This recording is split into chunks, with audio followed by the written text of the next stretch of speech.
Welcome back, my friends. Today, we are going to listen to the powerful story of the Halifax Explosion, one of the most devastating disasters in Canadian history. This is not only a story about two ships, a harbor, and one terrible explosion.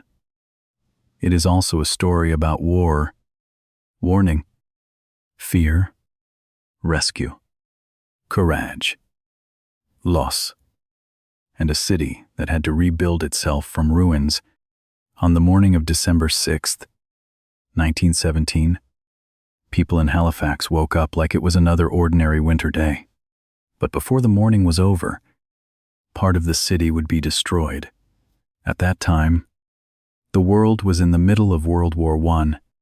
Halifax, in Nova Scotia, was one of the most important ports in Canada. Ships moved through its harbor, carrying soldiers, supplies, weapons, food, and materials for the war effort. The harbor was busy, serious, and full of movement. To many people, Halifax was not only a city by the sea, it was a doorway between North America and the war across the Atlantic. Ships came and went, and the people of Halifax lived with the sound of engines, whistles, trains, workers, sailors, and military activity. But a busy harbor can also be dangerous. Many ships had to move through narrow water. Some carried ordinary goods. Some carried war supplies. Some carried dangerous cargo. During wartime, pressure was high. Schedules mattered. Ships needed to move quickly. Communication had to be clear. One mistake could create disaster. On that cold morning, two ships entered a story that would change Halifax forever. One ship was the SS Mont-Blanc, a French cargo ship. It was carrying a large amount of explosives for the war. This cargo was extremely dangerous. It included materials that could burn, explode, and destroy anything nearby if something went wrong. The other ship was the SS Imo, a Norwegian vessel. The two ships were moving in Halifax Harbour. In an area known as the Narrows, this waterway connected the outer harbor with Bedford Basin. It was an important route, but it was not wide enough for careless movement. The morning began with normal life around the city. Children were preparing for school. Workers were going to their jobs. Families were cooking breakfast. People near the harbor may have looked out at the water as they had done many times before. The air was cold. Winter was near. Smoke rose from homes and factories. Trains moved. Horses pulled wagons. Ships passed through the harbor. Most people did not know that one of those ships was carrying enough explosives to destroy a large part of the city. Then the Mont-Blanc and the Imo came dangerously close.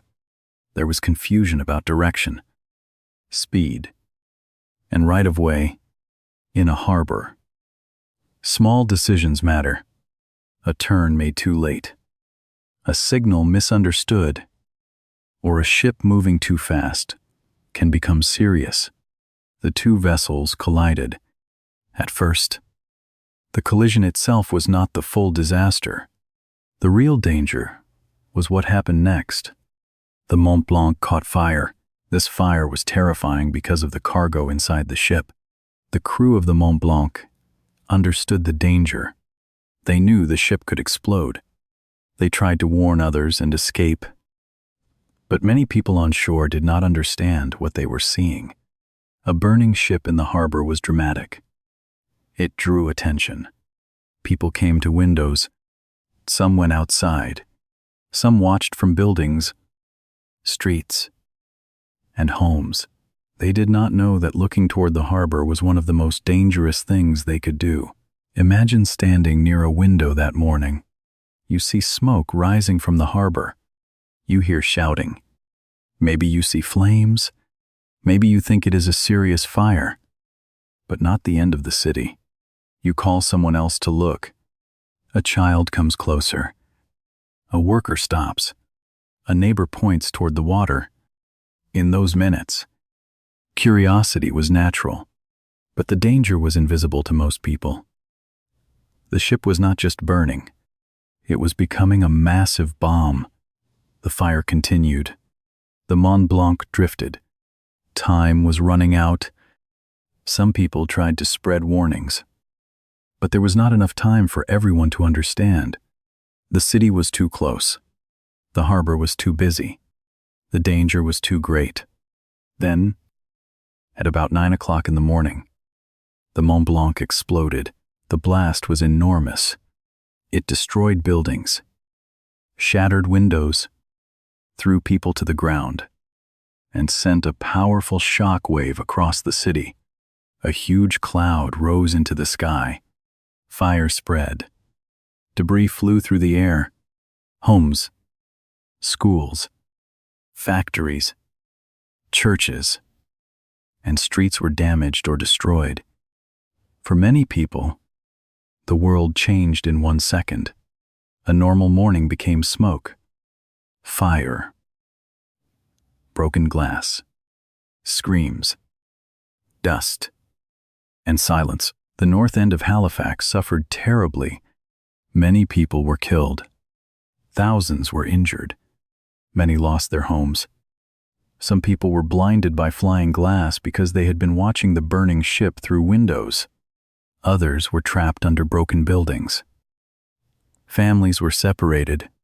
Children searched for parents. Parents searched for children. In a few moments, the city became a place of shock and pain, but the disaster did not end with the explosion. Fires burned. Winter, cold, made suffering worse. Roads were blocked by debris. Hospitals were overwhelmed.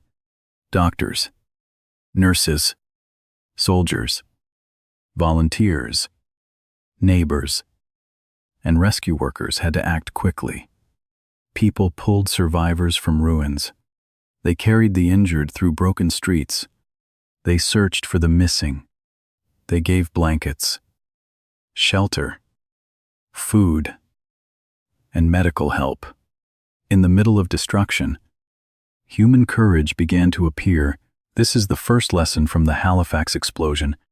A disaster often begins before the moment everyone remembers. It begins with pressure, risk, confusion, and small decisions that come together. The explosion was sudden, but the conditions were already there. A wartime harbor, dangerous cargo, narrow water, busy movement, and people who did not know how close danger was. The morning Halifax changed forever, began like an ordinary day. That is why the story is so powerful. History does not always warn people before it arrives. Sometimes it comes through smoke on the water, a fire people do not understand, and one terrible moment that changes a city for generations. To understand the Halifax explosion, we need to look closely at the two ships that met in the harbor that morning. A disaster this large did not happen because of one simple mistake. It happened because wartime pressure, dangerous cargo, narrow water, communication problems, and human decisions came together in the wrong place at the wrong time. The ships were not just objects moving through water. Each one carried a story, a purpose, and a risk. The first ship was the SS Mont-Blanc. It was a French cargo ship, and it had arrived near Halifax during World War I. Its cargo was extremely dangerous. It carried explosives, meant for the war in Europe. These materials were not ordinary supplies. They were powerful enough to destroy buildings, ships, streets, and lives if they caught fire and exploded. The people who understood the cargo knew that the Mont Blanc was not just another ship. It was a floating danger, but to most people on shore, The Mont-Blanc looked like any other cargo vessel. From a distance, ordinary citizens could not see what was hidden inside. They could see a ship. They could see smoke later. They could see fire, but they could not see the explosive materials. This is one reason the disaster became so deadly. The greatest danger was hidden. People reacted to what they could see, not to what they could not understand. The second ship was the SS Imo, a Norwegian vessel. It was not carrying the same kind of explosive cargo, but it became part of the disaster because of how it moved through the harbor that morning. Halifax Harbour was busy during the war. Ships had to follow routes and signals. The Narrows, where the collision happened, was not a wide-open ocean. It was a tighter passage. In such a place, timing and direction mattered. A small misunderstanding could quickly become serious. On the morning of December 6th, 1917, the Imo was moving through the harbor. The Mont-Blanc was also entering the same waterway. There was confusion between the two vessels. Each ship had its own movement, speed, and expectation. Signals were exchanged, but the situation did not become clear enough in time. In a harbor, there is not always much space to correct a mistake. A ship does not stop immediately. A large vessel moves with weight and momentum. Once danger is close, seconds matter. The two ships collided in the Narrows. The collision itself damaged the Mont-Blanc. But the greater problem came after. Sparks and fire began. The dangerous cargo inside the Mont-Blanc turned the situation from a harbor accident into a citywide threat. The crew of the Mont-Blanc understood the terrible risk. They knew that if the fire reached the explosives, the ship could explode with unimaginable force. For them, the danger was immediate and clear. The crew tried to escape. They abandoned the burning ship and moved away from it. This detail can seem strange to someone who does not know the situation. Why leave a burning ship? Why not stay and fight the fire? But the crew understood that the cargo made the fire almost impossible to control safely. Staying too close could mean death. Their choice was not simple cowardice. It was the reaction of people who knew exactly what kind of danger was inside the vessel. Meanwhile, people on shore began to notice the burning ship. Smoke rose from the harbor. Flames could be seen. A burning ship is dramatic, especially in a busy city. People stopped working. Children looked out. Families came to windows. Workers gathered where they could see the harbor. Some may have thought they were watching a rare but interesting accident. Others may have felt worried, but not terrified. Most did not know that the ship was full of explosives. This misunderstanding made the disaster worse. If everyone had known the true danger, they might have run away from windows, moved farther inland, or taken cover. But there was no clear citywide warning that reached everyone in time. The fire looked like a spectacle. Many people moved toward the danger with their eyes, even if their bodies stayed inside homes or workplaces. Windows became deadly because the blast would soon turn glass into flying knives. The Mont-Blanc drifted after the collision. The burning ship moved closer to the shore, near the Richmond area, in the north end of Halifax. That area had homes, factories, railway facilities, and working-class neighborhoods. Many ordinary families lived there. They had no reason to imagine that a ship in the harbor could erase their streets in a single morning. But the danger was now moving toward them. Inside the ship, the fire continued. Heat grew. Explosive materials became more unstable. The clock was moving toward disaster. This is one of the most frightening parts of the story. There was a gap between the beginning of danger and the explosion itself. During that time, the city still had life. People were still breathing, watching, talking, working, and wondering. Some were close enough to escape, if they had understood. Others had no chance. History sometimes creates a terrible silence before the moment of destruction. This is the second lesson from the Halifax explosion. Danger is not always obvious to the people who are closest to it. The crew knew the Mont-Blanc was deadly, but many citizens saw only smoke and flames. In a disaster, information can be as important as strength. If the right warning reaches people early enough, lives can be saved. If it does not, ordinary curiosity can become fatal. The two ships had met in the harbor. The dangerous cargo had caught fire. The burning vessel was drifting near the city. And in those final minutes before the blast, Halifax stood on the edge of one of the worst disasters Canada had ever known. At about 9:04 in the morning, the burning Mont-Blanc exploded. In one instant, the quiet winter morning became fire, pressure, noise, broken wood, broken glass, smoke, and death. The blast was so powerful that people far from the harbor felt it. Buildings shook, windows shattered, doors flew open, walls collapsed. A huge cloud rose into the sky. For many people in Halifax, there was no time to understand what had happened. 1 second, they were watching smoke from the harbor. The next second, their world was gone. The explosion destroyed much of the north end of Halifax, especially the Richmond area.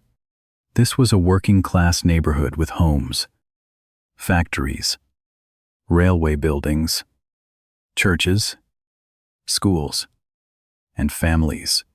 Many people there lived close to the harbor because their work was connected to ships, railways, and industry. They were ordinary people, living ordinary lives.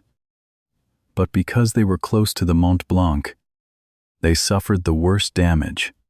Houses were crushed, roofs were torn away, streets were filled with debris. Fires began in many places. The city looked as if war had arrived inside Canada itself. The force of the blast threw people through the air. Some were killed instantly. Others were trapped under collapsed buildings. Many were injured by flying glass. This became one of the most terrible parts of the disaster. Before the explosion, many people had gone to windows to watch the burning ship. When the blast came, the windows shattered inward. Glass flew into faces and eyes. Many people were blinded or badly wounded. A moment of curiosity became a life-changing injury. Children were among the victims. Some were at home. Some were going to school. Some were standing near windows with their families. In disasters, numbers can feel large and distant, but each number was a person, a child with a name, a mother calling from another room, a father at work, a neighbor stepping outside to see the smoke. The Halifax explosion was not only a public disaster, it entered private homes and broke private lives. The explosion also created a powerful wave in the harbor. Water rose and rushed outward. Ships were damaged. Boats were thrown. The harbor itself became part of the violence. The Mont-Blanc disappeared as a ship, but pieces of it were thrown across the area. Heavy metal fragments landed far away.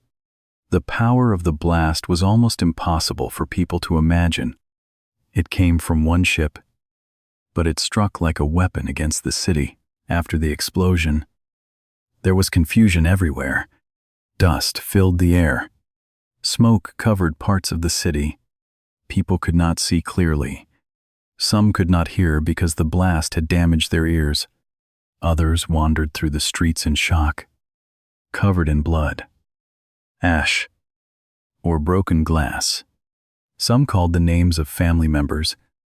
Some carried children. Some searched through ruins with their bare hands.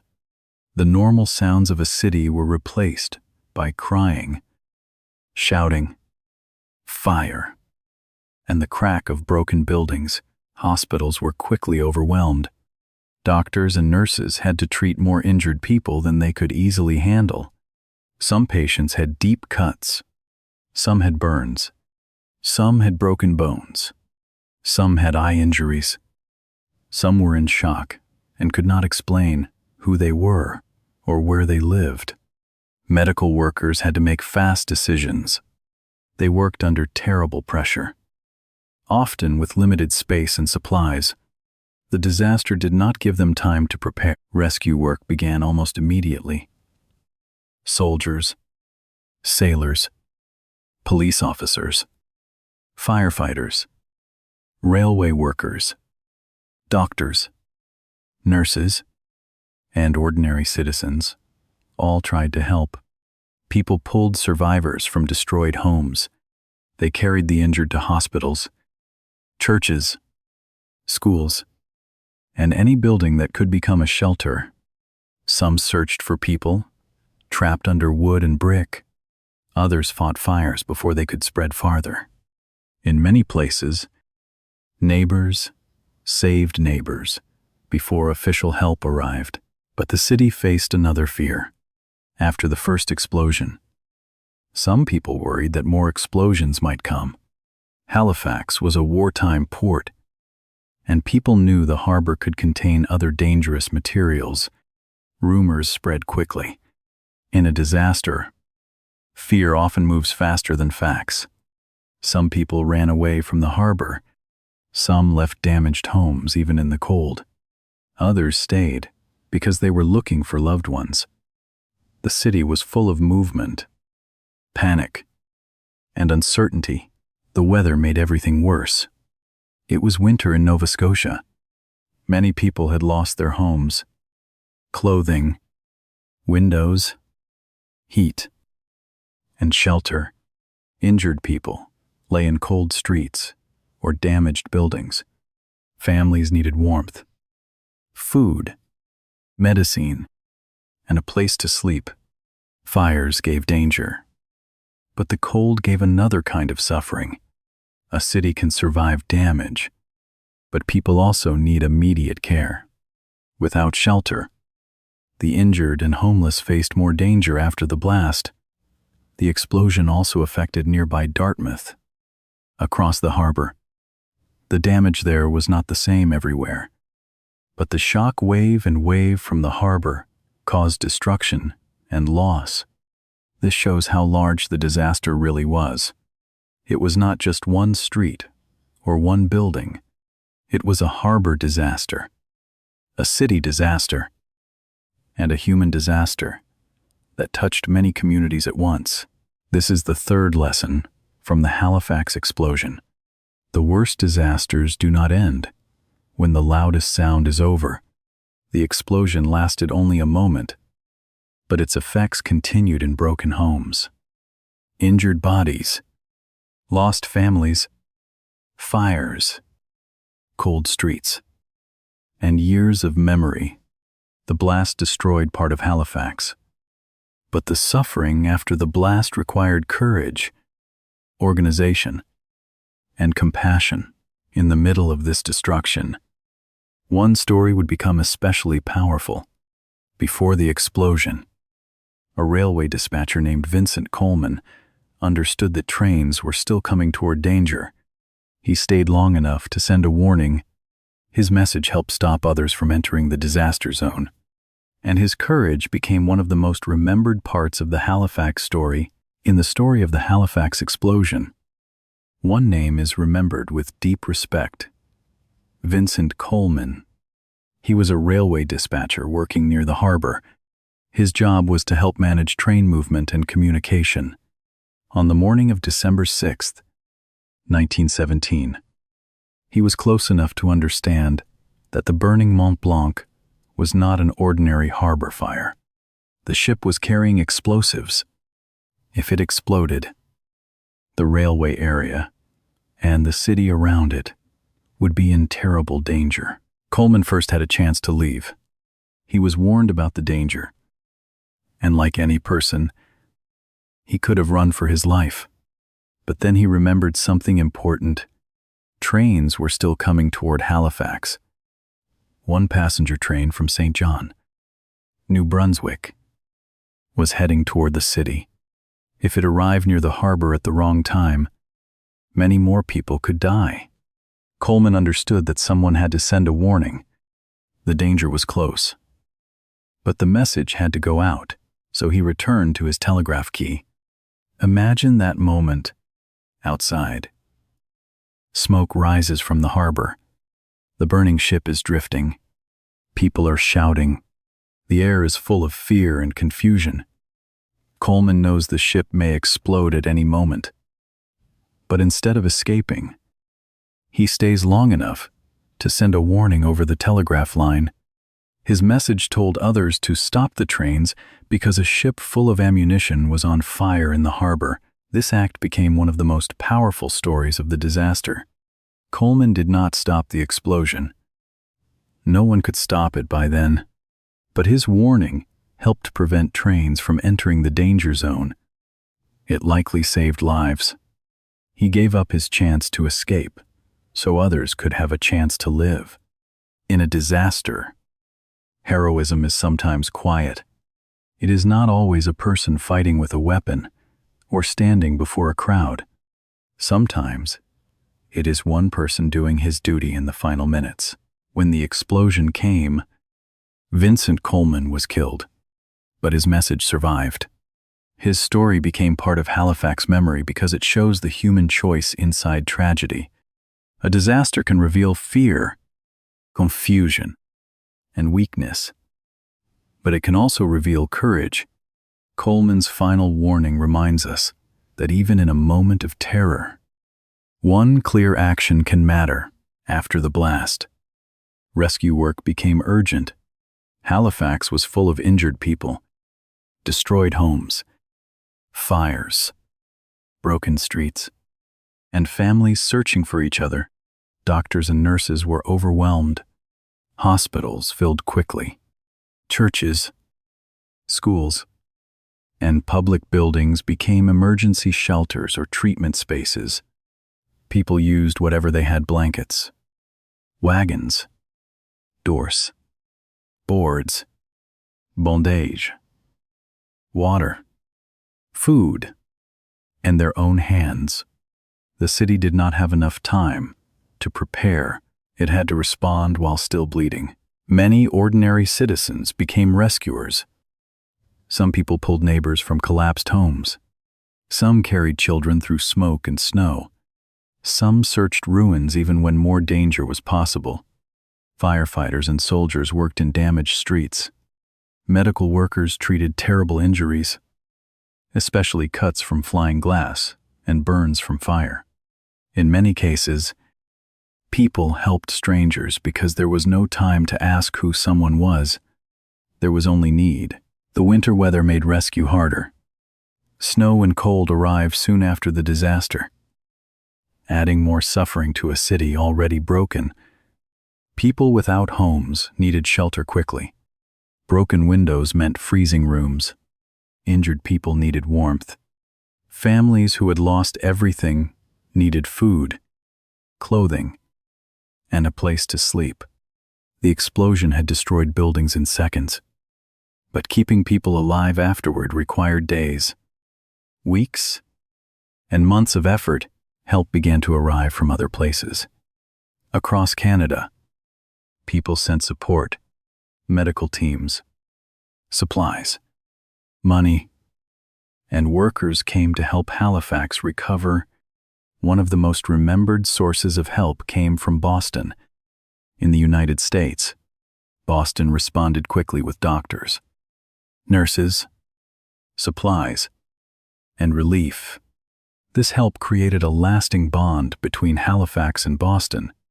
Even today, Nova Scotia sends a Christmas tree to Boston each year as a symbol of gratitude for the help given after the explosion. This connection is important because it shows how disaster can create friendship between communities.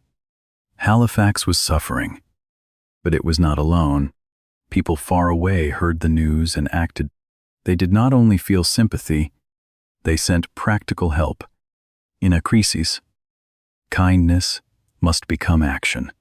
Food, medicine, doctors, nurses, blankets, and shelter can mean the difference between life and death.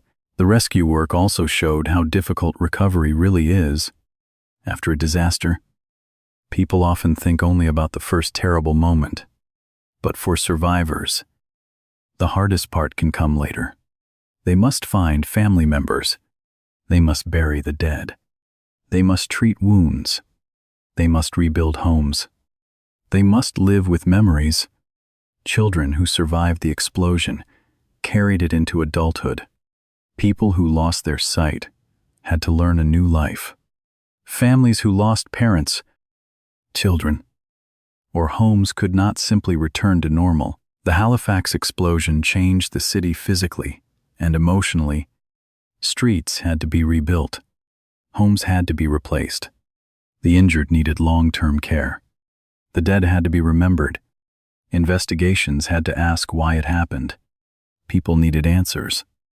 But answers could not bring back what was lost. This is one of the hardest truths after any disaster. Repairing buildings is possible. Repairing human grief takes much longer.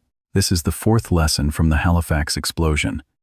In the worst moments, survival depends on warning, courage, and community. Vincent Coleman's message showed the power of one person's duty.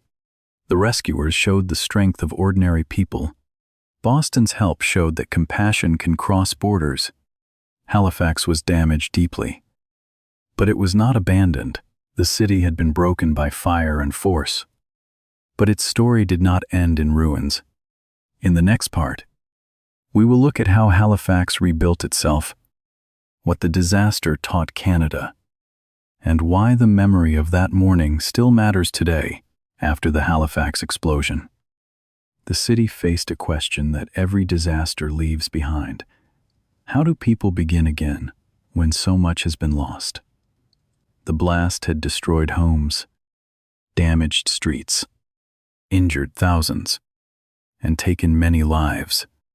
Families were broken. Neighborhoods were changed forever. The north end of Halifax, especially the Richmond area, had suffered terrible destruction. But after the smoke, fire, snow, and shock, people had to make decisions. They had to search, heal, rebuild. And remember, the first days after the explosion were filled with pain and confusion. Many people did not know where their family members were. Some children had lost parents. Some parents had lost children. Some people were badly injured and could not speak clearly. Hospitals and emergency shelters were crowded. Doctors, nurses, soldiers, volunteers, and neighbors worked for long hours. They treated wounds, gave food, found clothing, and tried to bring order to a city that had been broken in a single morning. Winter made everything harder. A disaster in warm weather is already terrible, but a disaster in a cold Canadian winter brings another level of danger. Many homes had no windows. Some homes no longer stood. People needed heat, blankets, coats, shoes, and shelter. Snow and freezing air made survival more difficult for the injured and homeless. Every broken wall and shattered window reminded people that rebuilding was not only about buildings, it was about keeping people alive through the next night. Relief came from many places. Communities across Canada sent help. Boston sent doctors, nurses, supplies, and support. This help became one of the most remembered parts of the story. Halifax and Boston formed a bond through tragedy. Years later, Nova Scotia would send a Christmas tree to Boston as a symbol of thanks. That tradition shows how one act of help can become a memory that lasts for generations. In a disaster, kindness can become history. Rebuilding Halifax was not quick. It required planning, money, labour, and patience. Streets had to be cleared. Homes had to be repaired or replaced. Public buildings needed attention. Families needed places to live. The injured needed long-term care. People who had lost sight from flying glass had to adjust to new lives. Workers who had lost tools, homes, or family members still had to find a way forward. A city can rebuild walls faster than it can rebuild confidence. The disaster also led to serious questions. How had a ship full of explosives been allowed so close to the city? Could the collision have been prevented? Were harbor rules strong enough? Was communication clear enough? In the days and months after the explosion, people wanted responsibility and answers. When a tragedy is this large, grief often turns into investigation. People do not only ask what happened, they ask why it was allowed to happen. The Halifax explosion became a lesson about risk in wartime ports. Dangerous cargo, busy traffic, narrow waterways, and unclear communication can create deadly conditions. A harbor is not only water and ships, it is a system. If that system fails, the result can reach far beyond the docks. The explosion showed that public safety depends on planning, rules, warnings, and respect for danger. Hidden risks cannot be treated like ordinary problems, but the legacy of the Halifax explosion is not only about rules, it is also about human courage. Vincent Coleman's warning became a symbol of duty. Rescue workers became symbols of service. Doctors and nurses became symbols of endurance. Ordinary citizens became symbols of neighbor helping neighbor. Boston's response became a symbol of friendship. These stories matter because they show that even when humans create disaster, humans can also respond with courage and compassion. The memory of the explosion also belongs to the people who suffered quietly after the headlines ended. Some survivors carried scars for the rest of their lives. Some lived with blindness, pain, or trauma. Some families never fully recovered from loss. Children who survived grew older with memories of fire, sound, glass, smoke, and missing voices. History often remembers dates and numbers, but survivors remember details: a broken room, a lost hand, a mother's call, a street that no longer looked the same. Today, the Halifax explosion remains one of the most important disaster stories in Canadian history. It reminds us that Canada's history is not only made of politics, wars, and famous leaders. It is also made of cities, workers, families, ports, volunteers, and ordinary people facing extraordinary moments. Halifax was damaged deeply, but it did not disappear. It rebuilt. It remembered. It carried the story forward. This is the final lesson from the Halifax explosion. A city can be destroyed in a moment, but rebuilding takes courage over time. The explosion showed the danger of war, the cost of poor communication, and the terrible power of hidden risk, but it also showed the strength of community, the importance of warning others, and the human ability to stand up again after disaster. More than 100 years later, the story still matters. We remember the 2 ships in the harbor.